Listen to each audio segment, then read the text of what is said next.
आपको खबर मिलेगी, इम्फाल जल रहा था,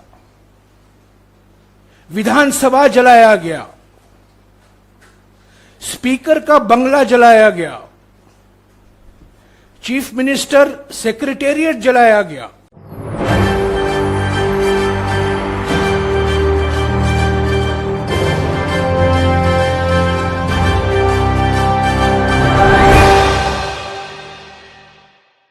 नमस्कार, SPN9 न्यूज देख रहे हैं आप। आपके साथ मैं हूं मानसी जायसवाल। मणिपुर में जारी हिंसा को लेकर गृह मंत्री अमित शाह बैठकें कर रहे हैं, लेकिन गृह मंत्री अमित शाह जो है कोई भी फैसला नहीं ले पा रहे हैं। प्रधानमंत्री नरेंद्र मोदी UAE निकल चुके हैं और UAE दौरे पर वो लगातार अपनी लोकप्रियता बढ़ाने के जद्दोजहद में लगे हुए हैं। कहा जा रहा है कि जिस तरीके से कैमरा जीवी उनको कहा जाता है वो बिल्कुल सच साबित होता हुआ नजर आ रहा है, क्योंकि मणिपुर में हिंसा हो रही है, जिस तरीके से आगजनी वहां पर हो रही है, 200 से 250 लोगों की वहां पर मौत हो जाती है, लेकिन अभी तक उस हिंसा पर कंट्रोल करने के लिए कोई भी कड़ा एक्शन नहीं लिया जा रहा है। ऐसे में क्या गृह मंत्री अमित शाह को इस्तीफा दे देना चाहिए? क्योंकि जिस तरीके से देश के हालात बद से बदतर होते जा रहे हैं, देश महंगाई जो है वो झेल रहा है, तो यहाँ पर जिस तरीके से यहाँ पर भारतीय जनता पार्टी जो है वो इस पूरे मसले पर घिरती हुई नजर आ रही है। कहा जा रहा है कि गृह मंत्री अमित शाह को अपना इस्तीफा यहाँ पर सौंप देना चाहिए। बहरहाल कांग्रेस पार्टी इस पूरे मसले पर जो है वो भारतीय जनता पार्टी और नरेंद्र मोदी पर तगड़ा निशाना साध रही है। क्या कुछ सुप्रिया श्रीनेत कह रही हैं, सुनिए। 18 जून 2001 यानी कि ठीक 22 साल पहले, आज 17 जून है, कल 18 जून रहेगा, ठीक 22 साल पहले मणिपुर जल रहा था। अखबारों के हेडलाइन अगर आप देखेंगे 19 तारीख के, आपको खबर मिलेगी, इम्फाल जल रहा था, विधानसभा जलाया गया, स्पीकर का बंगला जलाया गया, चीफ मिनिस्टर सेक्रेटेरिएट जलाया गया और करीब 3-3.5 महीने के लिए ब्लॉकेड रहा। 18 जून 2001 पहली बार मणिपुर जला। तब के प्रधानमंत्री श्री अटल बिहारी वाजपेयी थे। सभी पार्टियों ने मांग की प्रधानमंत्री जी से कि हम आपसे मिलना चाहते हैं। 24 June 2001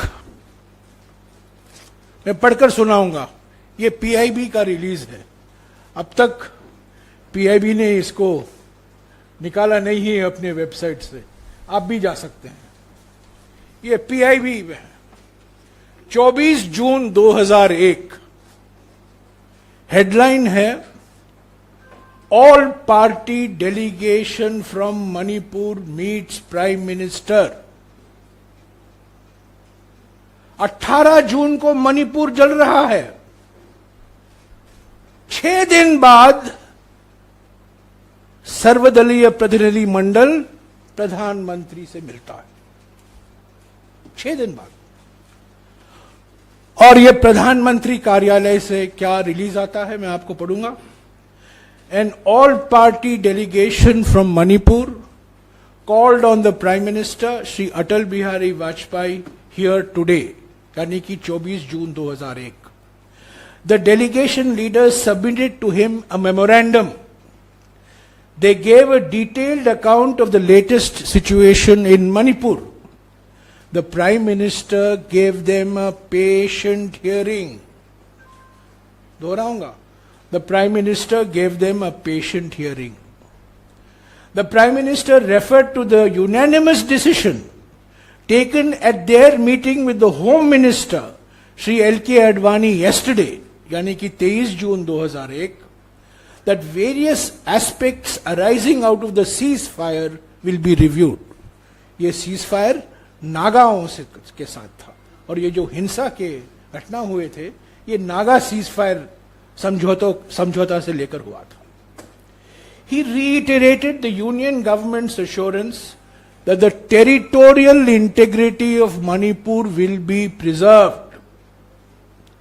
Another meeting with the leaders from Manipur would be held on the 8th of July 2001, by when the Home Minister would have returned from his tour. Advani ji बाहर जा रहे थे, देश के बाहर. 8 जुलाई को उन्होंने फिर से इस डेलीगेशन से मुलाकात की. The Prime Minister has appealed to the people of Manipur. Prime Minister has appealed to the people of Manipur to maintain calm and help the administration in restoring normalcy in the state. They should not give any credence to rumors. ये प्रधानमंत्री कार्यालय की ओर से एक release था जो आज भी पीआईबी आर्काइव में आपको मिलेगा. ये है 24 जून 2001. आज वैसे तो ईद की मुबारकबाद देनी चाहिए और आप सबको ईद मुबारक हो, लेकिन इस अत्यंत गंभीर मुद्दे को लेकर हम आपके सामने आए हैं क्योंकि मणिपुर इस देश का हिस्सा है, 2 महीनों से जल रहा है और इस देश के प्रधानमंत्री को रत्ती भर इस देश के एक अभिन्न हिस्से की चिंता नहीं है. असलियत तो यह है कि नफरत से भरा तानाशाह प्यार से डरता है और प्यार के विरोध में खड़ा है. प्रधानमंत्री ने 2 महीनों से मणिपुर की कोई सुध नहीं ली, प्रचार प्रसार करते रहे, चुनाव में अपना बूथ मजबूत कराते रहे, अमेरिका इजिप्ट घूमते रहे. गृह मंत्री ने पलड़ा झाड़ लिया. 130 से ज्यादा लोग की मौत हो चुकी है, हजारों लोग मजबूर हैं, कैंप में रहने के लिए विस्थापित हो चुके हैं. स्कूल, कॉलेजेस, हजारों बिल्डिंगें जलकर राख हो गई हैं. और जब राहुल गांधी जी ने ठाना कि उनको वहां जाना है और वहां जाकर भारत जोड़ो को जारी रखना है, तो उनके रास्ते में अवरोध, उनके रास्ते में रोड़ा बनने का काम क्यों कर रही है भारतीय जनता पार्टी की मणिपुर की सरकार? और यह सारा काम केंद्र की मोदी सरकार के इशारे पर हो रहा है. और इसका एक ही फलसफा है, राहुल गांधी जी वहां क्यों जा रहे हैं?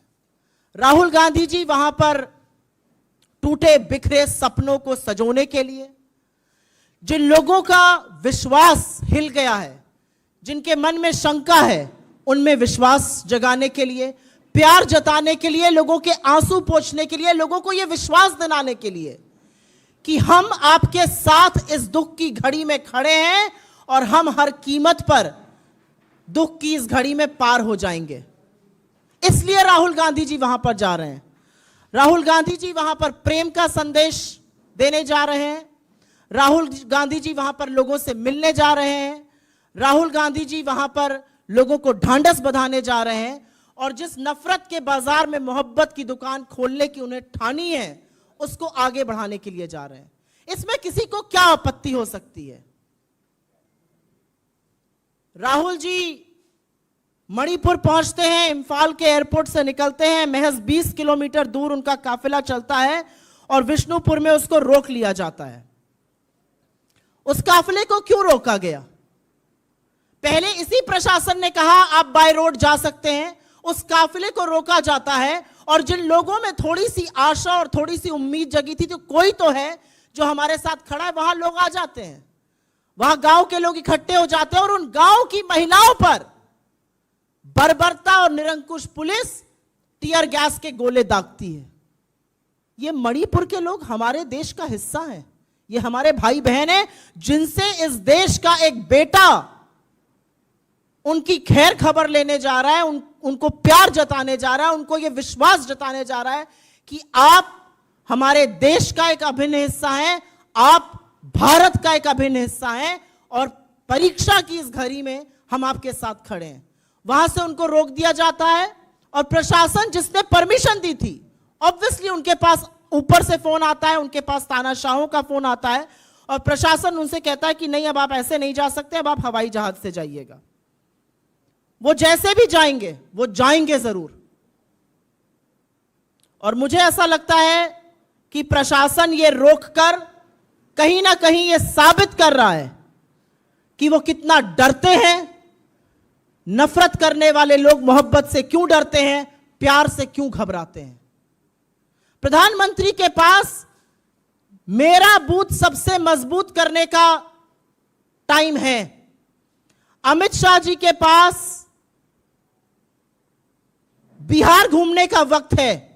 जेपी नड्डा जी के पास राजस्थान जाकर झूठ परोसने का वक्त है। लेकिन इनमें से किसी के पास यह वक्त नहीं है कि वो जाकर मणिपुर में लोगों का हाल जान सकें, उनके आंसू पोंछ सकें।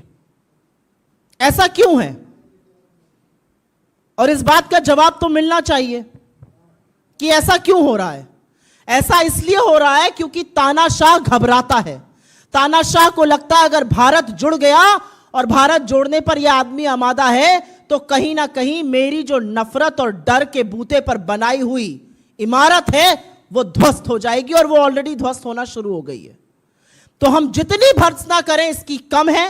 राहुल गांधी जी इस देश के एक हिस्से में उन लोगों से मिलने गए हैं जो 2 महीने से पीड़ित हैं, उनके आंसू पोंछने गए हैं, उनको मोहब्बत जताने गए हैं। उनको रोकना पाप है। और क्या जुर्म है? इस देश में किसी के घाव पर मरहम लगाना आज जुर्म है? इस देश में देशवासियों का हालचाल पूछना आज जुर्म है? किसी से मुलाकात करना आज पाप है? भाईचारा फैलाना पाप है? इसके बारे में जवाब एक निरंकुश तानाशाह और उसकी बर्बर सरकार को जरूर देना पड़ेगा।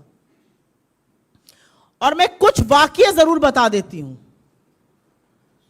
आज 2 महीने हो गए मणिपुर में प्रधानमंत्री के मुंह से हिंसा की भर्त्सना और शांति की अपील नहीं निकली। यह भी सच है कि अमित शाह वहां दौरे पर गए और जब वो वापस आए तो हिंसा और बढ़ी और लोगों की मौतें हुई।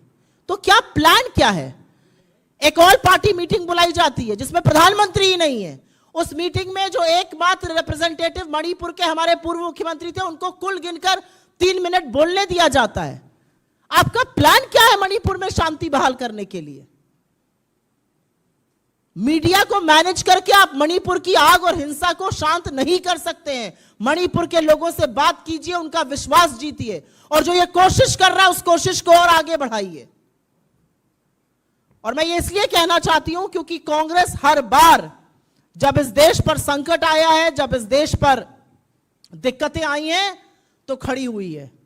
चाहे वो महात्मा गांधी हो जो नोआखली पहुंच गए थे अपनी जान की बाजी लगाकर और हिंसा को शांत करके अमन चैन बहाल कर ही उन्होंने बात मानी थी, या चाहे वो नेहरू हो जिन्होंने यही दिल्ली में समस्या हुई और वो खुद मैदान में उतर गए, या इंदिरा जी हो जो बेलछी खुद पहुंच गए, और या आज राहुल जी हो जो खुद पहुंच गए हैं और चाहते हैं कि यह हिंसा रुक जाए, क्योंकि हिंसा की लेश मात्र एक सभ्य समाज में जगह नहीं है। लेकिन उनको रोका जा रहा है। रोकना हिंसा को है, बचाना लोगों को है। रोका राहुल गांधी को जा रहा है। और यह पहला वाकया नहीं है। जब हाथरस जा रहे थे तब आपने रोका था, जब लखीमपुर जा रहे थे तब आपने रोका था। हर बार अगर राहुल गांधी जी लोगों के साथ खड़े होने के लिए जाते हैं तो आप रोकते हैं। लेकिन इतिहास भी साक्षी है कि वो जहां जाने के लिए निकलते हैं अंततोगत्वा वहां पहुंचते जरूर है। हम इसकी भर्त्सना करते हैं और इस सरकार से उम्मीद करते हैं कि मणिपुर में जो कोई भी शांति बहाल करना चाहता है, अमन चैन लाना चाहता है, भाईचारा लाना चाहता है, उसके रास्ते में आप अवरोध, उसके रास्ते में आप कांटा नहीं बनेंगे, वरन वहां पर शांति बहाल करने की खुद भी प्रयास करेंगे। तो सुना आपने किस तरीके से यहाँ पर बड़ा हमला बोला गया सुप्रिया श्रीनेत की तरफ से। तो क्या वाकई मणिपुर हिंसा के लिए गृह मंत्री अमित शाह जिम्मेदार हैं और उनको अपना इस्तीफा सौंप देना चाहिए? आप इस बड़ी खबर पर क्या सोचते हैं हमें कमेंट करके जरूर बताएं। देश और दुनिया की तमाम बड़ी खबरों के लिए देखते रहिए SPN 9 न्यूज।